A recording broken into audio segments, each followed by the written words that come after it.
little sister. I go to Center High School and I'm 18. Before meeting Sammy, I was so nervous. I had no clue what I was getting myself into.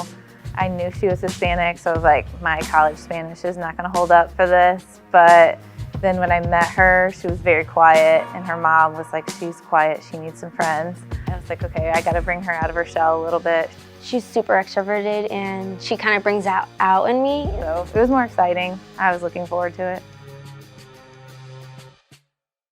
I'm Trinasia Middlebrook. I'm 18 years old and I go to Northside High School. The first time I met her, she was this, really smiling. She had the clankety clank beads in her hair. She was super nice. I wasn't used to people being mean to me, but I wasn't used to people just wanting to get to know me. So We hit it off immediately. this is a lifetime friendship.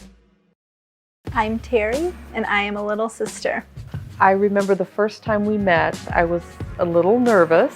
When I was in 4th grade, I remember coming home after school to Sherry being at our house with the lady that was also my sister's new big sister. Terry has an identical twin sister. I didn't know who she was, she didn't know who I was, so it was just really kind of awkward at first. But the girls were sweet from the very moment that we met. They all hugged us and smiled big, and we figured out eventually who was who, and have gotten along really well since then. Sammy and I have kind of always just clicked. One of my favorite memories of Sammy is probably 2 months into our match. I went to her house and we both like to paint our nails, and so I brought all of my nail polish. And she was painting my nails and we were just talking to get to know each other.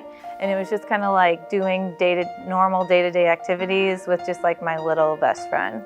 Conversation was going so well. All I remember is like laughing the whole time with her. So that was probably when I was like, okay, this match really, they did a good job. We just, we just hang out, and That's the thing, we enjoy each other's company more than anything. we like to go to shows.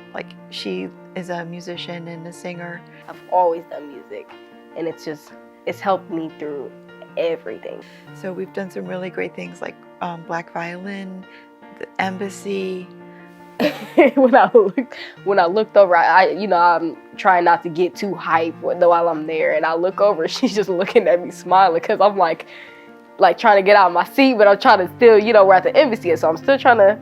It's funny because one might think it's not a natural relationship in the sense that it's not a relative, but it's really great when it does happen so well.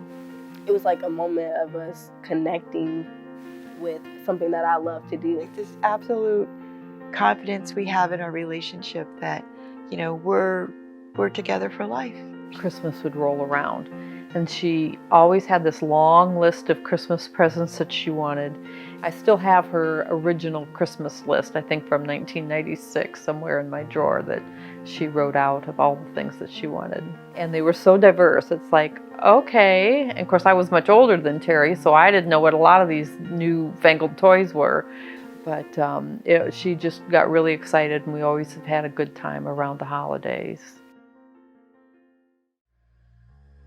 Just a couple of years before we were matched, my dad had died, and so my mom was a single mom. She just really struggled kind of keeping that balance, trying to make sure that we were involved and we were kind of getting the support that we needed. There have been some struggles with, Trinasia moving houses. From my mom to my grandma, back with my mom, then to my aunt. Definitely kind of bouncing around. Nothing was ever consistent. She definitely saw the rough patches. So with Pam, it's always been consistent. 2 years ago, there was a tragedy that happened in my life. Her sister passed away in a car accident. It was super, super sad, and I automatically turned to Maggie. I texted her and she was like, hey, let's go for a walk. And she was there through the whole thing. She was my backbone and everything during that sad time in my life. And that kind of brought us closer together. She's gone through a lot more than I ever have. So definitely I feel like she's part of my family. I consider her as the big sister that has taken care of me, somebody that I look up to. Sherry has been such an amazing person in my life. Definitely been a part of my family. She loves being there. She treats me like her child. I tell her she's the child of my heart. I didn't come into the adult world alone. At some point in time, everyone needs someone. I think of all of the great opportunities we had in our lives that maybe our mom wouldn't have been able to give to us. I don't think I would be where I am today without the help of Big Brothers and Big Sisters. My name is Maggie Mayer and I'm a big sister. My name's Pamela Martin Diaz. I'm a big sister. My name is Sherry Hook, and I'm a big sister.